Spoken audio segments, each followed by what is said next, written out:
नमस्कार साथियों। आज हम 29 अगस्त 2018 को द्वितीय पारी में जो अजमेर, जयपुर, जोधपुर विद्युत वितरण निगम लिमिटेड द्वारा तकनीकी सहायक भर्ती परीक्षा आयोजित की थी, उसका जो पेपर है वो हल करेंगे। तो इस पेपर का पहला प्रश्न है, निम्न में से कौन सा बलों के विद्युत रेखाओं का गुण नहीं है। यानी क्या कह रहे हैं कि जो दे रखे इनमें से जो विद्युतीय बल रेखाओं के गुण नहीं है। ऑप्शन देखो, यह धनात्मक आवेश से प्रारंभ होती है, ये सही है। यानी इसमें गुण नहीं है वो देखना है, तो ये सही है कि यह धनात्मक आवेश से प्रारंभ होती है। ये ऋणात्मक आवेश पर समाप्त होती है, यानी धन आवेश से प्रारंभ होती है, ऋण आवेश पर समाप्त होती है, ये भी सही है। बलों की रेखाएं समांतर होती है, यानी दो बल रेखाएं एक दूसरे को समांतर में रहती है, ये भी सही है। बल की रेखाएं एक दूसरे को परिच्छेदित करती है, यानी एक दूसरे को काटती है, नहीं काटती, वो समांतर रहती है। अगला क्या है, इसकी प्रवृत्ति लंबाई में सिकुड़ने की होती है, ये भी सही है। तो राइट आंसर क्या हो जाएगा, डी वाला ऑप्शन है, ये इनका गुणधर्म नहीं है।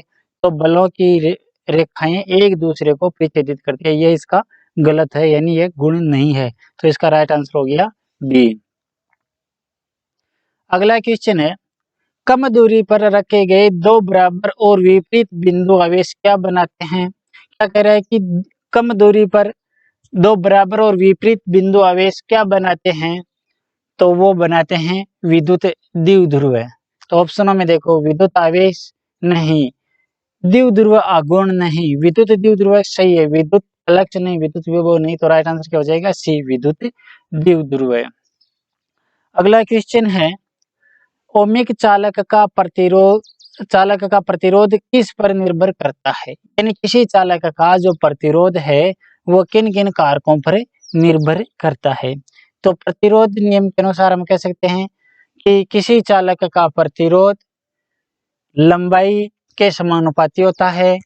यानी किसी चालक का प्रतिरोध R समानुपाती L, R विलोमानुपाती कटाक्ष क्षेत्रफल, R समानुपाती रो।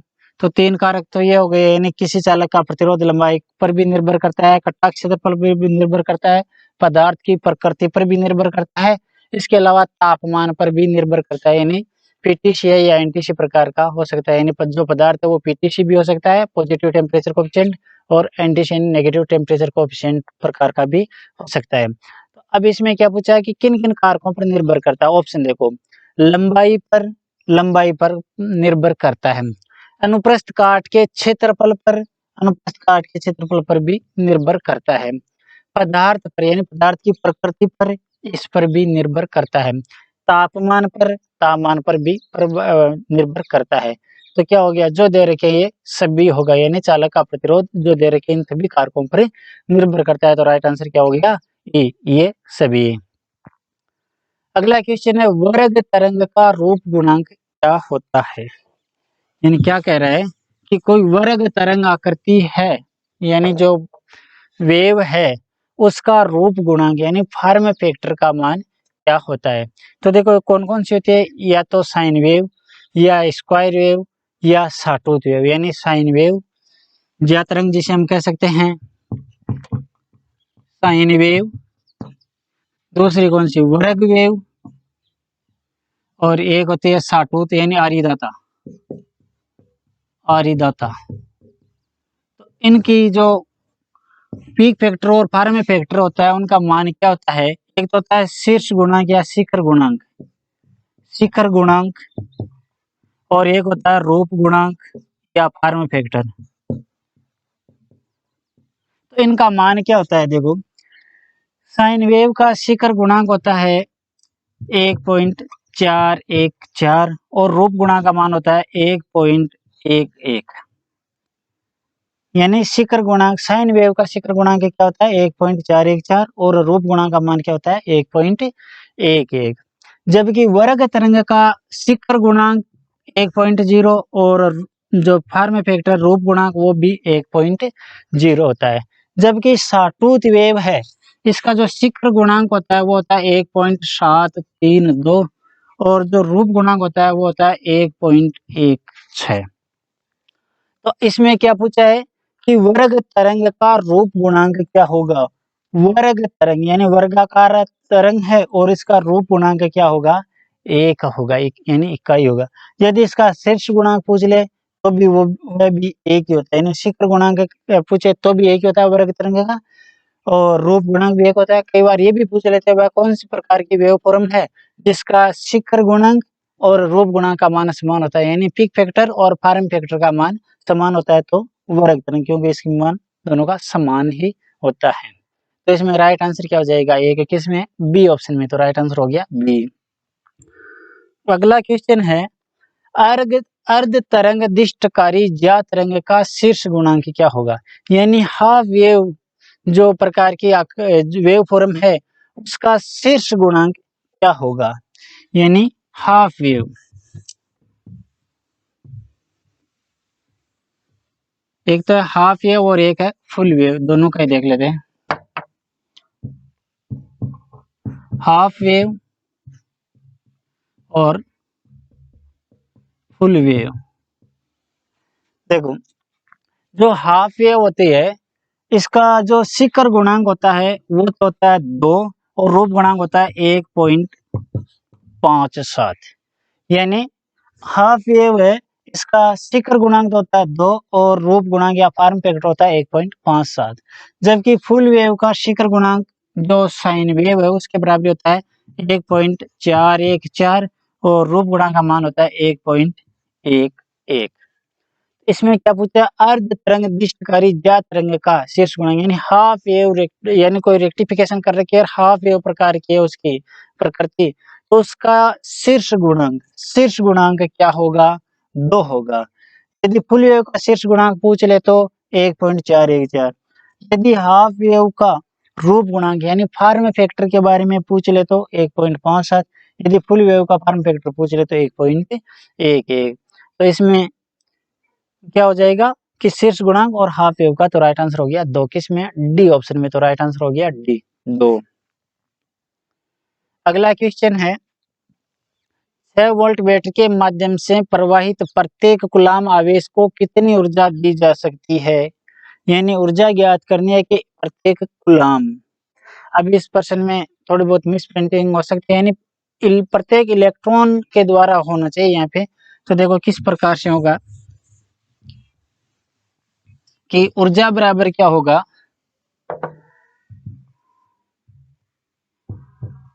ऊर्जा बराबर होगा V इंटू आई इंटू टी, जबकि I इंटू टी के स्थान पर हम क्या रख सकते हैं, क्यों, आवेश, तो V इंटू क्यू।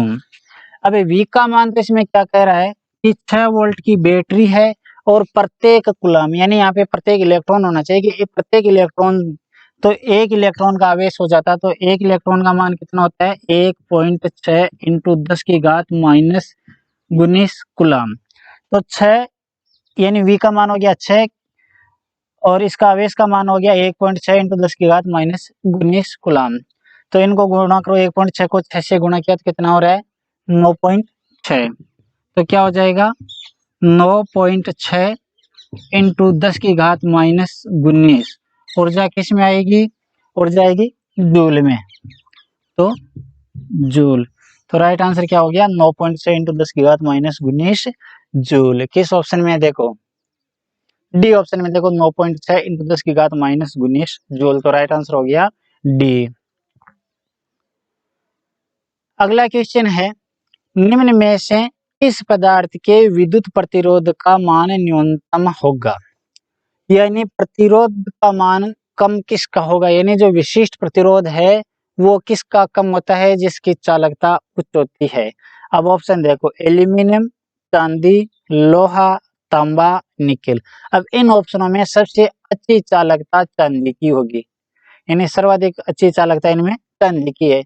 तो चांदी का जो विशिष्ट प्रतिरोध है वो सबसे कम होगा, यदि चालकता उच्च पूछ ले तो भी वो चांदी हो गई, यानी उच्च चालकता का हो चाहे न्यूनतम विशिष्ट प्रतिरोध का हो। तो राइट आंसर क्या हो गया बी, चांदी। अगला क्वेश्चन है, 5 किलो 0.5 वाट प्रतिरोध की वोल्टेज रेटिंग ज्ञात कीजिए, यानी कोई प्रतिरोध है जिसका मान क्या कह रहा है, यानी आर बराबर क्या कह रहा है, आर बराबर है 5 किलो ओम, 5 किलो ओम।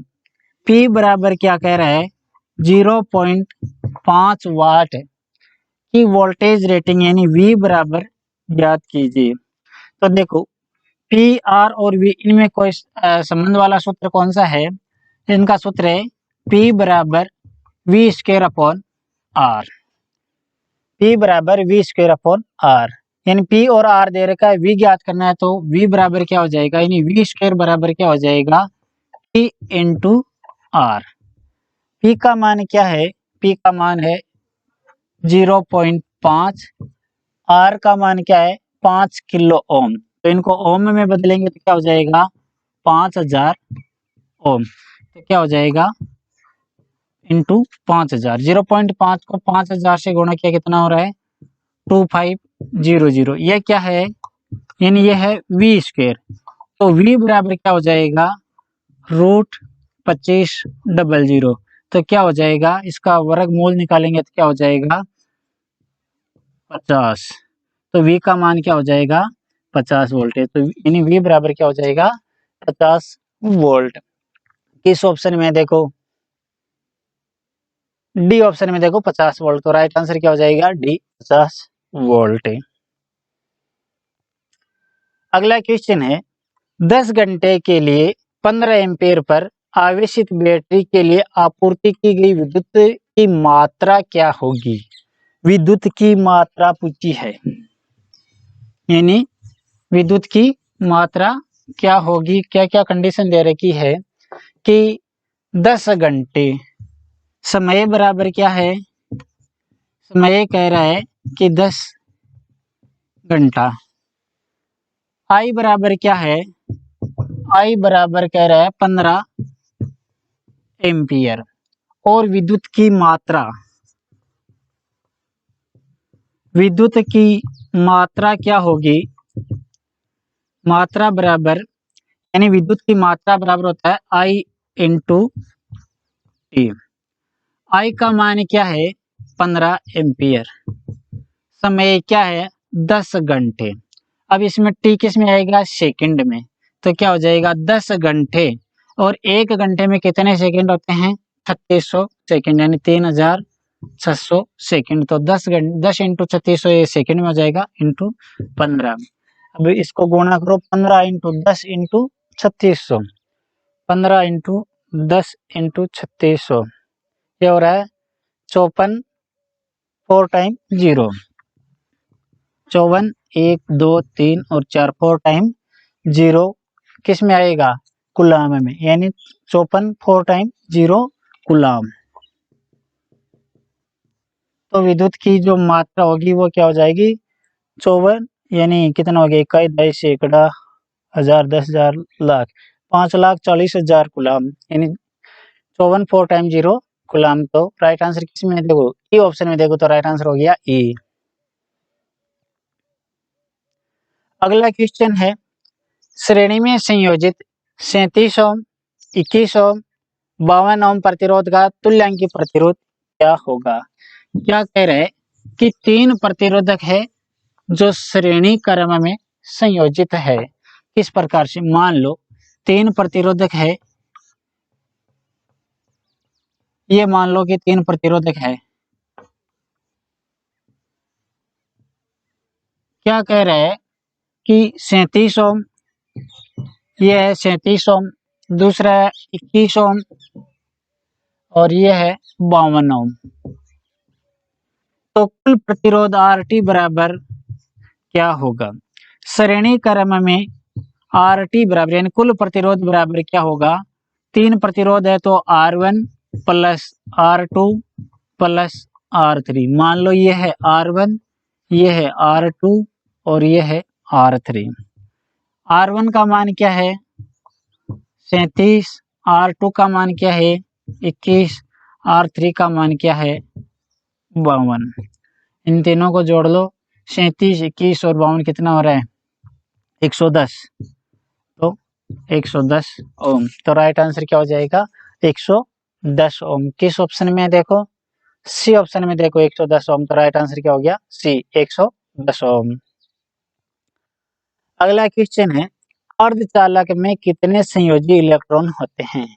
यानी अर्धचालक पदार्थों की अंतिम कक्षा में जो मुक्त इलेक्ट्रॉन होते हैं उनकी संख्या कितनी होती है? तो अर्धचालक पदार्थों में मुक्त इलेक्ट्रॉन की संख्या 4 होती है। यानी संयोजी इलेक्ट्रॉन का हो चाहे मुक्त इलेक्ट्रॉन को, एक ही बात है। तो संयोजी इलेक्ट्रॉन की संख्या कितनी हो जाएगी? 4। तो राइट आंसर क्या हो जाएगा? 4। किस ऑप्शन में है? डी ऑप्शन में देखो तो राइट आंसर हो गया डी, 4। अगला क्वेश्चन है, पार्श्व संयोजित यानी समांतर संयोजित 2 ओम, 4 ओम और 8 ओम प्रतिरोधों का तुल्यांकी प्रतिरोध ज्ञात कीजिए। यानी 3 प्रतिरोधक है जो पार्श्व यानी समांतर क्रम में संयोजित है, तो कुल प्रतिरोध क्या होगा ज्ञात करना है। मान लो 3 प्रतिरोधक है जो समांतर क्रम में संयोजित है, इनका कुल प्रतिरोध क्या होगा। मान लो ये R1, ये R2, ये R3, ये है 2 ओम, 4 ओम और 8 ओम। ये 3 प्रतिरोधक समांतर क्रम में संयोजित है, तो कुल प्रतिरोध क्या होगा ज्ञात कीजिए। तो देखो समांतर क्रम में 1/RT बराबर 1/R1 plus 1/R2 plus 1/R3। 1/RT बराबर क्या हो जाएगा? R1 क्या है? 2 ओम, तो 1/2 प्लस 1/4 प्लस 1/8। इनका लघुत्तम क्या आ रहा है? 2, 4 और 8, लघुत्तम आ रहा है 8। ये हो गया 1/RT बराबर 2 का भाग इसमें लगाया 4, 4 को 1 से गुणा किया 4, 4 का भाग 8 में 2, 2 को 1 से गुणा किया 2, 8 का भाग 8 में 1, 1 को 1 से गुणा किया 1। तो 1/RT बराबर क्या हो गया? 4, 2, 6, 1, 7, 7/8। यह है 1/RT। तो RT बराबर क्या हो जाएगा? RT बराबर हो जाएगा 8/7। 8 में 7 यानी 8 में 7 का भाग लगाओ, क्या हो रहा है? 1.1, कितना रह गया? 1, 1, 0, 10, 3, 7, 4, 28, 1.14 ओम। तो राइट आंसर क्या हो जाएगा? 1.14 ओम। किस ऑप्शन में देखो? सी ऑप्शन में देखो 1.14। तो राइट आंसर हो गया सी, 1.14 ओम। अगला क्वेश्चन है, श्रेणी में संयोजित 3 संधारित्रों का मान 20 माइक्रोफेरेड, 100 माइक्रोफेरेड, 50 माइक्रोफेरेड है, तो कुल धारिता ज्ञात कीजिए। यानी 3 संधारित्र है जो श्रेणी क्रम में संयोजित है, इनका कुल कैपेसिटेंस ज्ञात कीजिए। किस प्रकार से? मान लो ये 3 संधारित्र है जो श्रेणी क्रम में संयोजित है। ये मान लो कि C1 है, ये C2 है, ये C3 है, ये 20 माइक्रोफेरेड है, दूसरा ये 100 माइक्रोफेरेड है और ये 50 माइक्रोफेरेड है।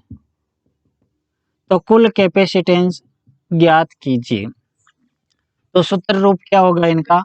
श्रेणी क्रम में यदि कैपेसिटर लगे हुए तो कुल कैपेसिटेंस 1/CT बराबर 1/C1 plus 1/C2 plus 1/C3। तो 1/CT बराबर क्या हो जाएगा? 1/C1 का मान क्या है? 20, C2 का मान क्या है? 100, तो 1/100 प्लस 1/C3 का मान क्या है? 50। तो 1/CT बराबर इनका लघुत्तम क्या आएगा?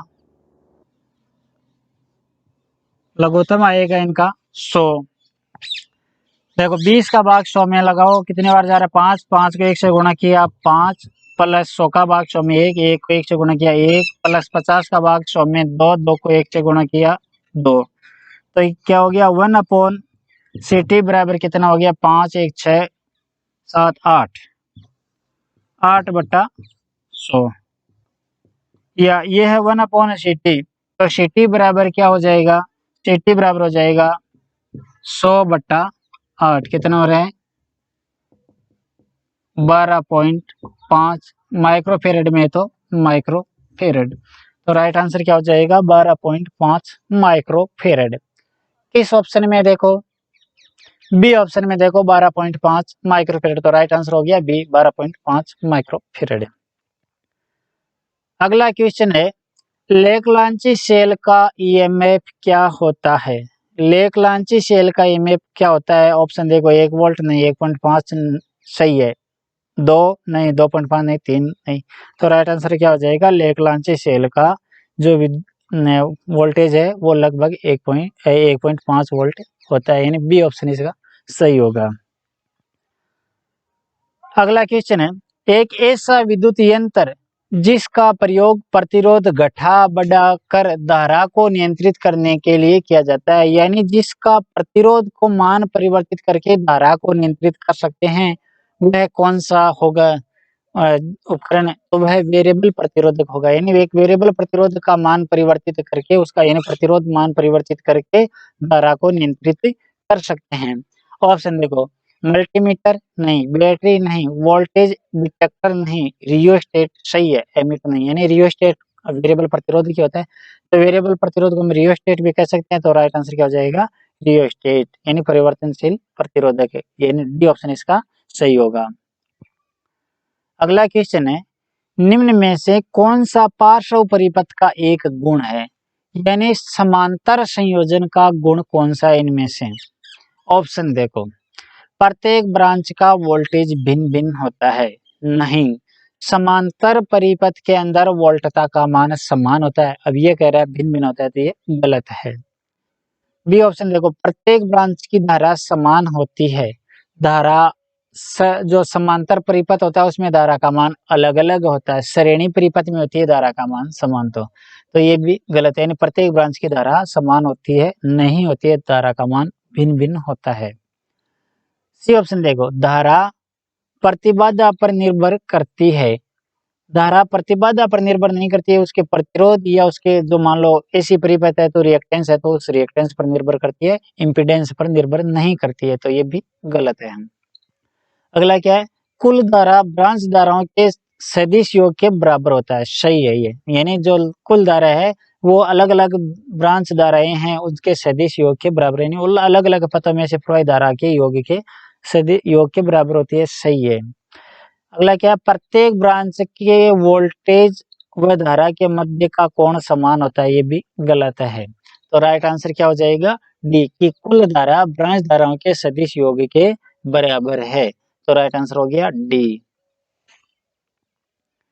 अगला क्वेश्चन है, निम्न में से कौन सा पदार्थ प्रतिचुंबकीय पदार्थ है, यानी प्रतिचुंबकीय पदार्थ पूछा है, जो चुंबकीय फ्लक्स का विरोध करे वो कौन सा है, तो चुंबकीय जो पदार्थ है वो 3 प्रकार से वर्गीकृत करते हैं, एक तो होता है लोहा चुंबकीय पदार्थ, एक होता है अनुचुंबकीय पदार्थ और एक होता है प्रतिचुंबकीय। तो लोहा चुंबकीय पदार्थ कौन कौन से होते हैं, जो लोहा है, निकिल है, कोबाल्ट है, स्टील है, आदि जो प्रकार के जो पदार्थ है वो लोहा चुंबकीय पदार्थ होते हैं। दूसरा होता है अनुचुंबकीय, अनुचुंबकीय में कौन सा है, वायु है, एल्यूमिनियम है, मैग्नीज है, प्लेटिनम है, टंगस्टन है, ऑक्सीजन है, टेट्लम है, आदि है जो अनुचुंबकीय प्रकार के पदार्थ होते हैं।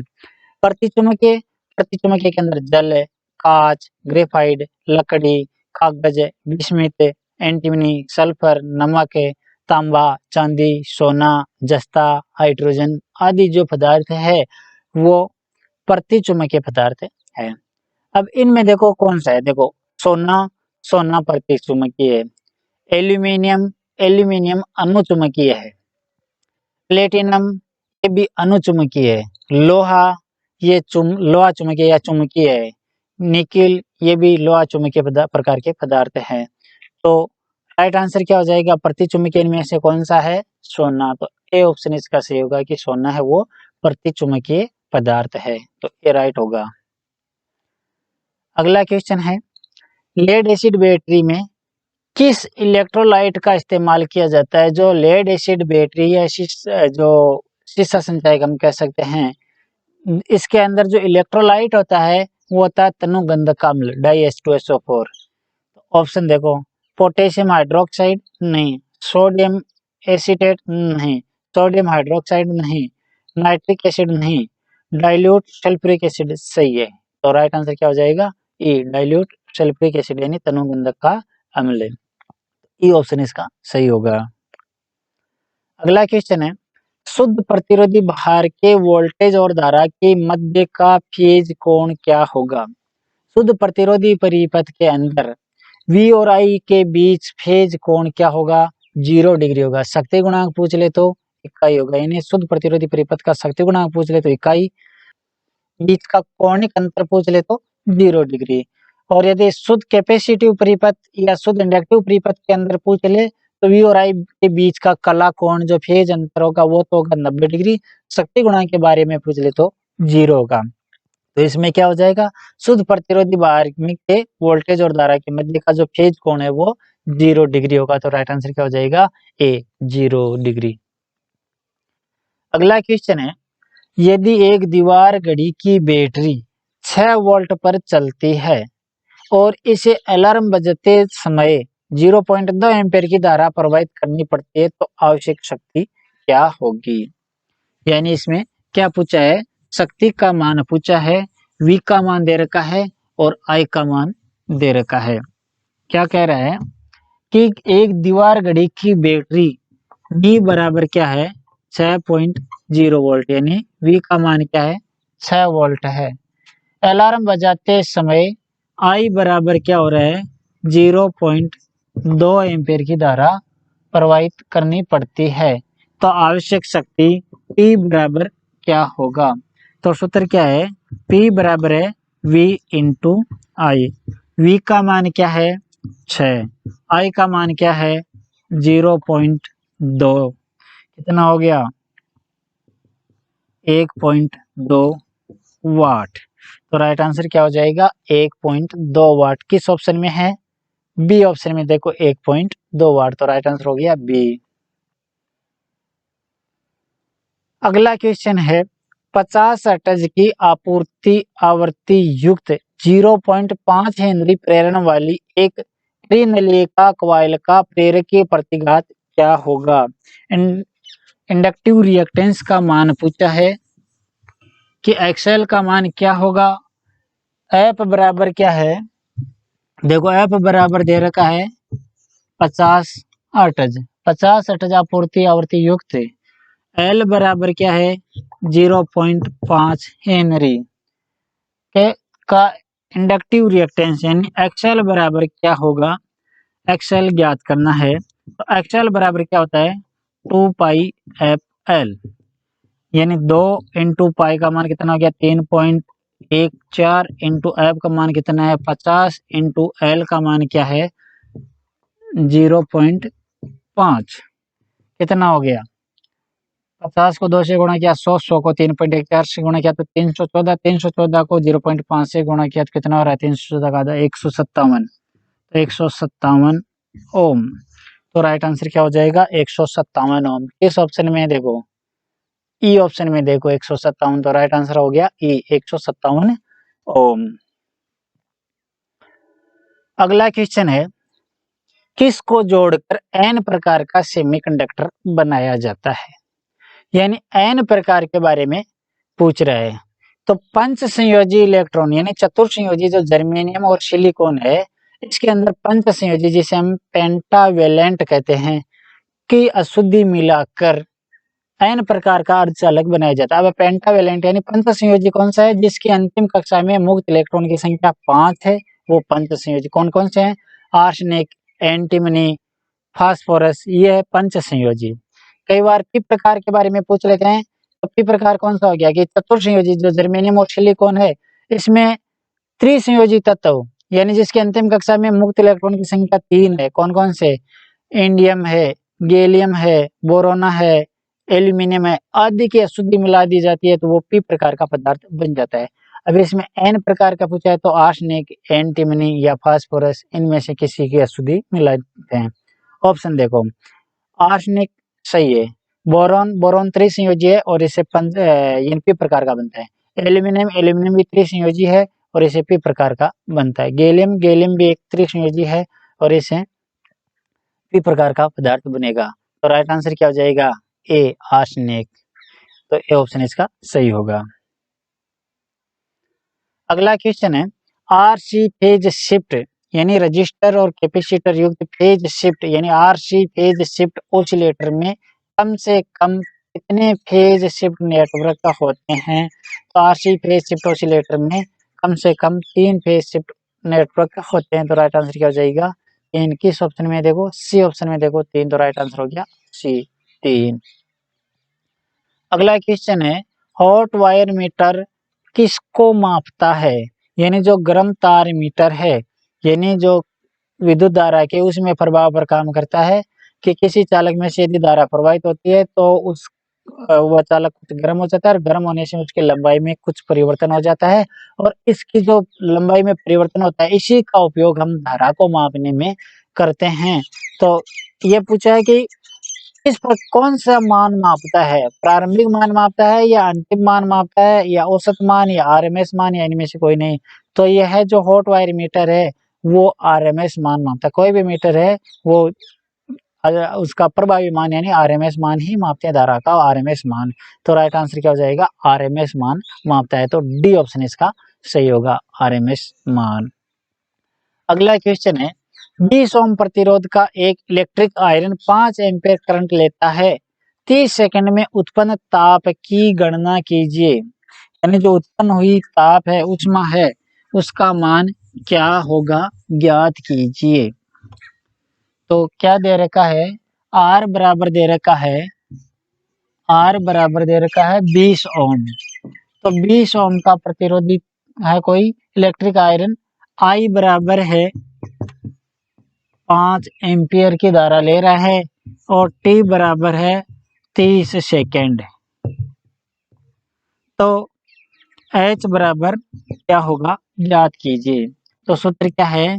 H बराबर होता है I स्क्वायर RT। यानी H बराबर I का मान क्या है? 5। तो 5 इंटू 5 इंटू R क्या है? 20 इंटू T का मान क्या है? 30। तो H बराबर क्या हो जाएगा? 5 को 5 25, 25 इंटू 20 इंटू 30 कितना हो गया? 15,000। तो 15,000 जूल। तो उत्पन्न हुई ऊष्मा का मान क्या होगा? 15,000 जूल। ऑप्शन देखो, ई ऑप्शन में देखो 15,000 जूल। तो राइट आंसर क्या हो जाएगा? ई, 15,000 जूल। तो ये इस पेपर से संबंधित कुछ प्रश्न थे। शेष जो प्रश्न है वो नेक्स्ट वीडियो में रहेगा। ठीक है साथियों।